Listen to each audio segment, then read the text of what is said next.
কিছু জায়গাতে যানজটের একটা সমস্যা দেখা যায়, মার্কেটিং এর জন্য হোক কি ঠাকুর দেখার জন্য হোক, সেই যানজটটা এড়ানোর জন্য এবার কি নতুন কোনো ব্যবস্থা নিচ্ছেন?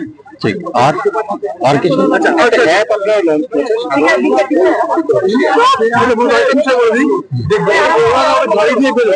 গাড়ির সমস্যা রাখার বন্ধ করা হয়েছে, তাহলে গাড়ি রাখতে পারেন না, পার্কিংটা একটা সমস্যা কিন্তু রয়েছে। ওকে ওকে, ট্রাফিক, পার্কিং, সাইবার আর ওই যে দুটো ইনসিডেন্ট হলো, আর কিছু ওকে। প্রথমেই আপনাদেরকে আবার সবাইকে দুর্গাপূজার অনেক অনেক শুভকামনা জানাই। আজকে এখানে আমাদের ট্রাফিকের তরফ থেকে দুর্গাপূজার ট্রাফিক গাইড ম্যাপ একটা এটা ইনঅগ্রেশন হলো। এছাড়াও ট্রাফিকের আরেকটা যেটা আমরা কিছুদিন আগে বলেছিলাম, একটা অ্যাপ তৈরি হয়েছে পূজা বন্ধু, সেটাও আজকে ইনঅগ্রেশন হলো। ফর্মালি কি কি ফিচার্স আছে সেটা আপনারা সবাই দেখেছেন। এছাড়া সাইবার বিং থেকে আমাদের অনেক কিছু এইবার পূজাতে স্পেশালি মানে কিওস করা হচ্ছে। সাইবার সেফটি, কিভাবে পূজাতে সাইবার সেফ থাকা যায় সেরকম কিছু কিছু ব্যবস্থা হয়েছে। আমরা আশা করছি সাধারণ মানুষ এটা ভালো করে দুর্গাপূজার সময় সাইবার সেফ থাকবেন। অ্যান্ড দুর্গাপূজার সময় ট্রাফিকের যা যা নিয়ম, যে গাইডেন্স যেটা বলা হচ্ছে সবাই মেনে চলবেন। আমাদের যে অ্যাপ আছে, ওই দুর্গাপূজা অ্যাপে আপনারা দেখবেন অনেক ফিচার্স আছে। ওর মধ্যে পার্কিং এর ব্যবস্থা কোথায় কোথায় অ্যাভেলেবল আছে সেটাও আমরা ইনক্লুড করেছি।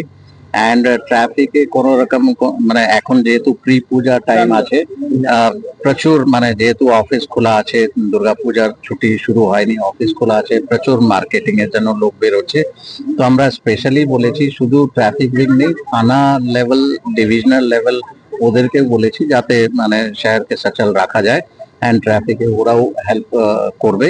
অ্যান্ড কিছু আমরা extra man power officer force আমরা নামাচ্ছি যাতে শহর সচল থাকে, ট্রাফিকের কোনো রকম কোনো অসুবিধা না হয়। আরেকটা বললেন আপনারা,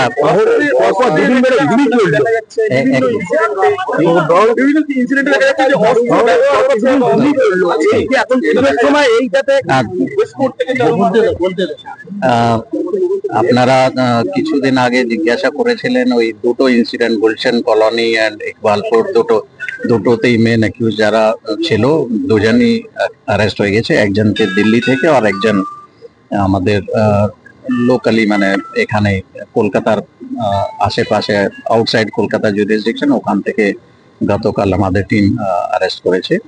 অ্যান্ড গতকাল চারু মার্কেটে একটা ইনসিডেন্ট হলো, সেটা তদন্ত হচ্ছে। আমরা আশা করছি মানে অনেক লিডস আছে আমাদের কাছে, তো ওটা ডিটেকশন হবে। নিশ্চয়ই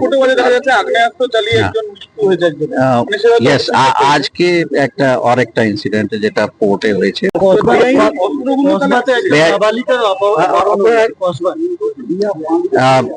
अपहरणের ঘটনা আমি একটু জেনে বলে দিতে পারবো। একটা 3-4 দিন আগের সিথিতে একটা হয়েছিল, সেটা গতকাল রিকভারি হয়েছে, অ্যারেস্ট হয়েছে ওখানে। এন্ড যেটা আপনারা আর্মস রিলেটেড যেটা বলছেন, আমাদের এর উপর নিশ্চয়ই মানে এটা একটা চিন্তার কারণ আছে। আর এর উপর আগে অনেক কাজ করা হয়েছে আমাদের বিভিন্ন বিং থেকে, এসটিএফ এন্ড আমাদের ডিটেকটিভ ডিপার্টমেন্ট থেকে। তবু যেহেতু গতকাল একটা ইনসিডেন্ট হলো এন্ড আজকেও যেটা ইনসিডেন্ট হয়েছে, ওই ইনসিডেন্টে একটা আর্মস ইউজ হয়েছে, সেটা দেখে মনে হচ্ছে ইলিগাল আর্মস আছে। তো এর উপর নিশ্চয়ই আমরা আর একটু ভালো করে দেখবো। এন্ড আর্মস রিকভারির ক্ষেত্রে আর একটু আমরা এমফাসাইজ দেবো যাতে এরকম ঘটনা না হয়। এন্ড বিভিন্ন জায়গায় আমাদের স্টেটের বাইরে ম্যানুফ্যাকচারিং ইউনিট থেকে যারা আর্মস সাপ্লাই এর সঙ্গে যুক্ত আছে, আমাদের কলকাতা পুলিশের তরফ থেকে অনেক জায়গায়, বিহার, ঝাড়খণ্ড, উড়িষ্যা, এইসব জায়গায় অনেক জয়েন্ট রেড হয়, অনেক রিকভারি হয়েছে। এই বছর অনেক বেশি রিকভারি হয়েছে।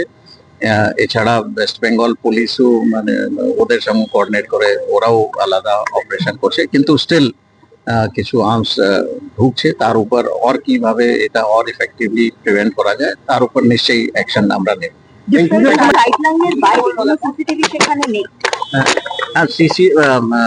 জিম আছে, জিমের ভিতরে কোনো সিসিটিভি ছিল না। এন্ড কি কি গাইডলাইন আছে আর ওখানে অ্যাকচুয়ালি রাখা উচিত, মানে এটা তো সব জায়গায় আমরা চেষ্টা করি যাতে যত কমার্শিয়াল প্লেস বা এরকম যেখানে পাবলিক যাচ্ছে সিকিউরিটির ব্যাপার থাকে, সিসিটিভি হলে নিজেদের সুবিধা থাকে, প্লাস একটা ক্রাইমের ডিটারেন্স একটা থাকে। অ্যান্ড নিশ্চয়ই ওটাও আমরা রিভিউ করে দেখবো ফার্দার কি গাইডলাইন দেওয়া যেতে পারে, সেটা দেখা হবে।